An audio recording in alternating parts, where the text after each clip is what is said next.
Good morning, students. Today I'm going to just take you through the essay question deconstruction for this week. So this week I'm going to hand you 8 questions to choose from, and on Friday you're going to write an in-class response to one of those questions. We're not going to have much time to go over the questions.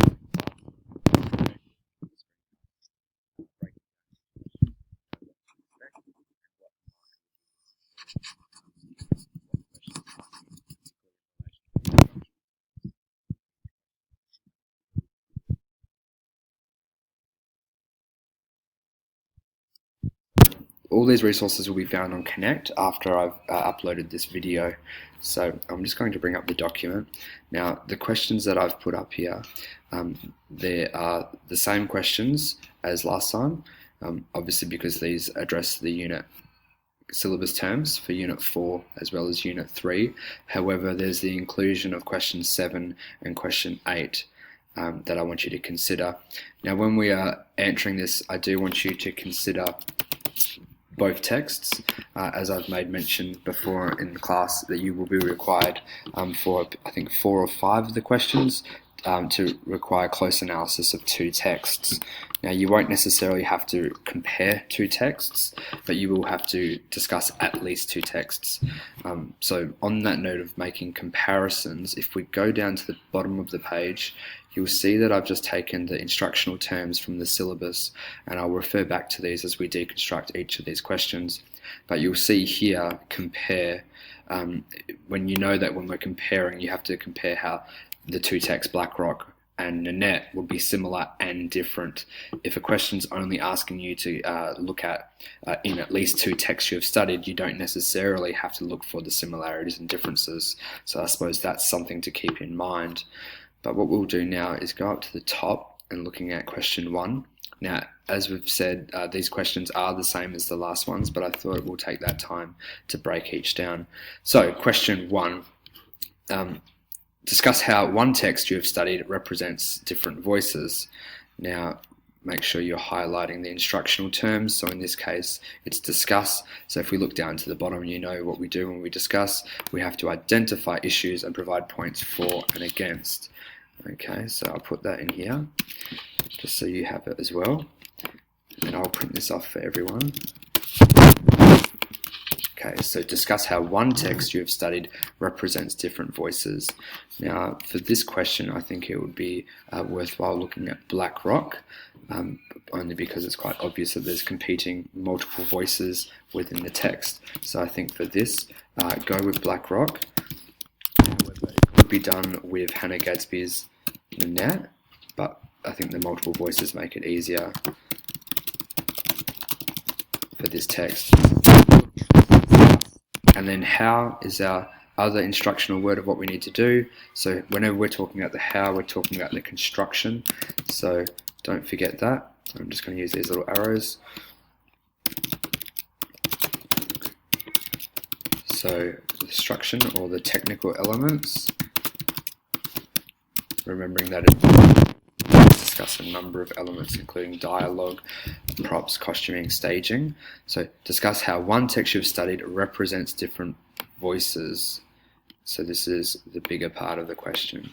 So we'll have yellow, green, and red. So it represents different voices. So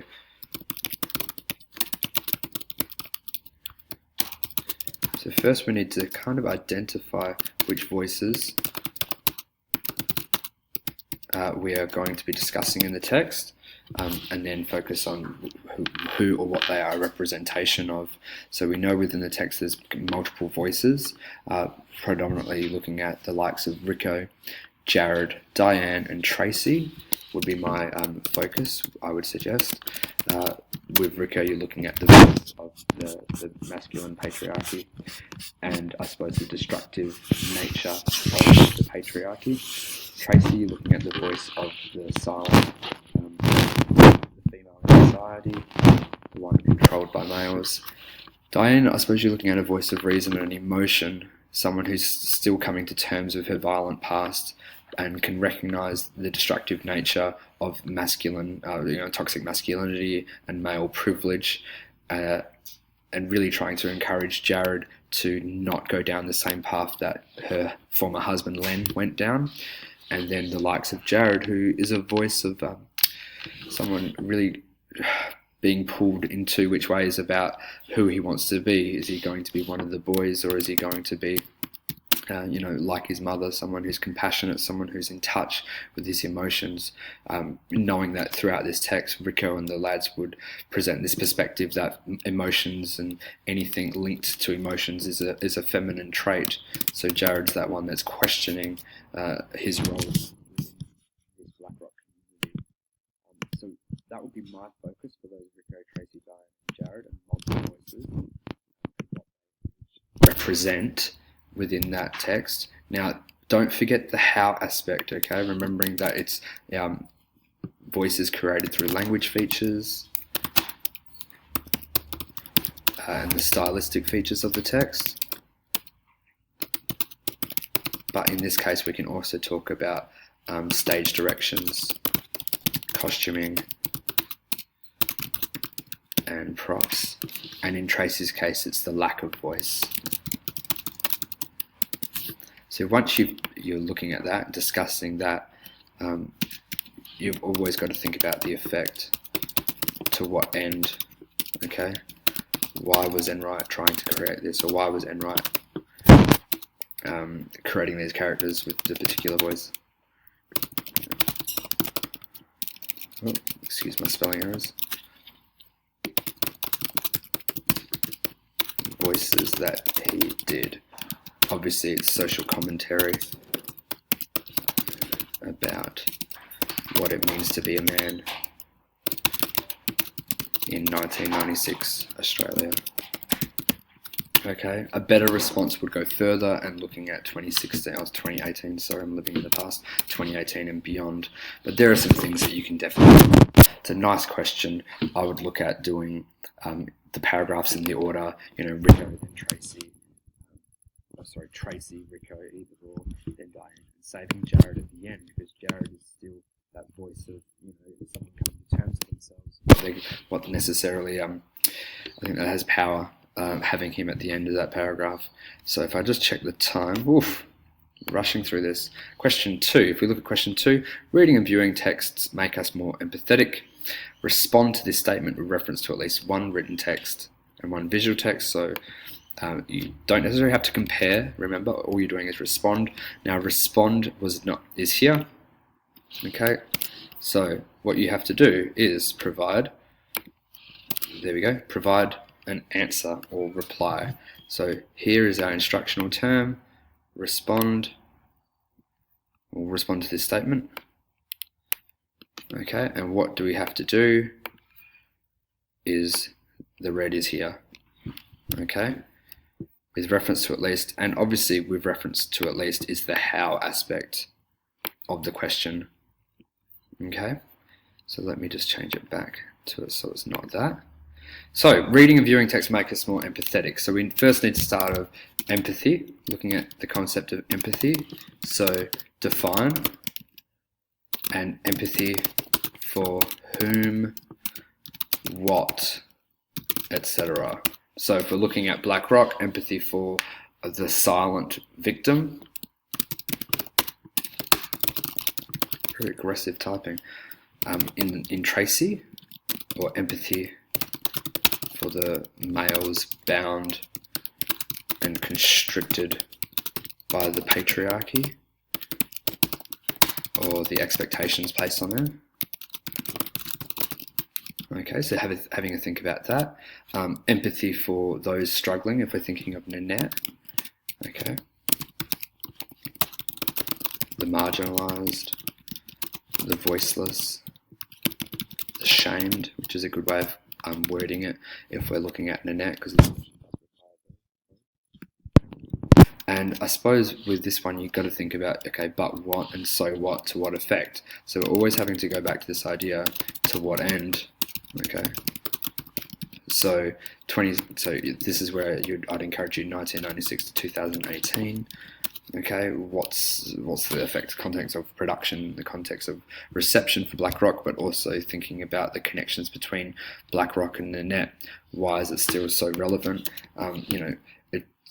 Nanette is kind of an attack on Australian identity.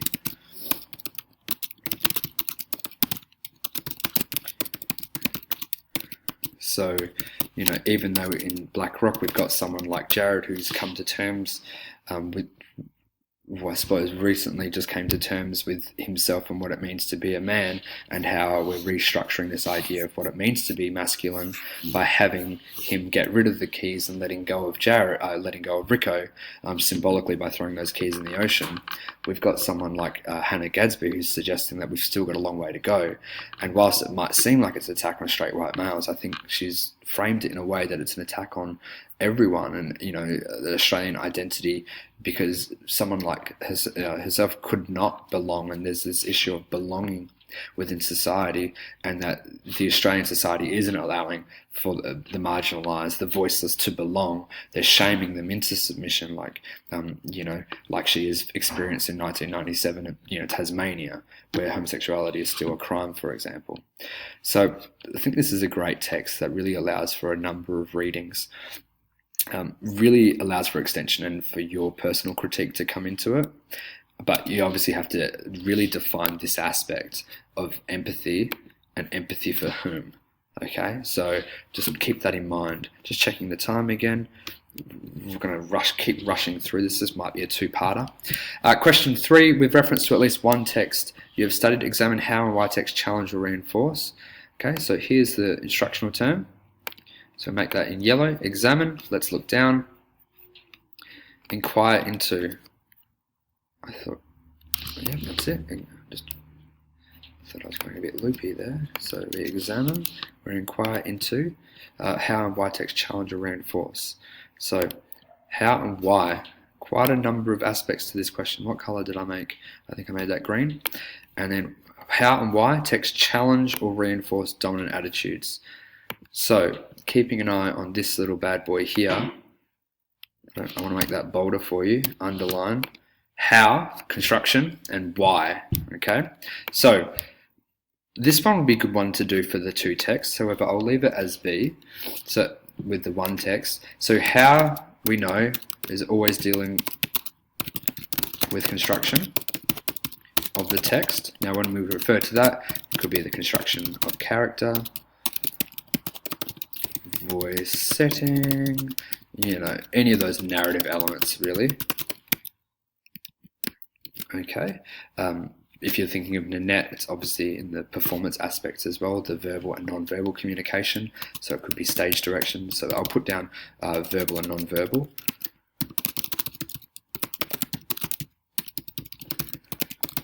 Okay, so you've got to consider the how, but then obviously the more important part, why. To what effect in meeting the second part of the question,